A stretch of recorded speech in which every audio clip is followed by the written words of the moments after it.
Good morning. আজকে সকালটা একটু অন্যরকম। আজকে একদম ব্রেকফাস্ট হাতে নিয়ে চলে এসেছি। ভেজ হাক্কা নুডলস আজকে আমি বানিয়েছি, বিকজ বাড়িতে ডিম নেই। আর মাথার মধ্যে রয়েছে একটা আলাদাই টেনশন, সেই টেনশনটা তোমাদেরকে দেখাই চলো।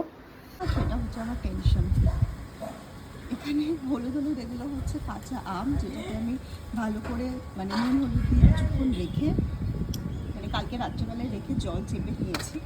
এই দেখো, কিন্তু ব্যাপারটা হচ্ছে এখানে এটা আজকে রোদ খাওয়াবো, রোদে যে দেবো কাক আসছে, এটাই হয়ে গেছে সমস্যা। এই কারণে আমি এরকমভাবে ঢেকে দিয়েছি। একটা দিকে রক্ষা, যেহেতু এটা ফুটো ফুটো জালি, তো সেই কারণে পুরো রোদটা লাগবে, অসুবিধা হবে না। আর এটা আজকে আমাকে সারাক্ষণ দেখতে হবে, কারণ আচারটা বানাবো মোটামুটি দুপুরে বা রাত্রে, বিকজ কিছু মশলা আমার কাছে নেই এই মুহূর্তে। তো এই হচ্ছে ঘটনা। ভীষণ টেনশানে আছি আমি আজকে। এটা যতক্ষণ না ভালোভাবে রোদ খাওয়ানো হবে, তো সেটা নিয়ে যতক্ষণ না হচ্ছে ততক্ষণ বেশ মাথার মধ্যে টেনশনই থাকবে।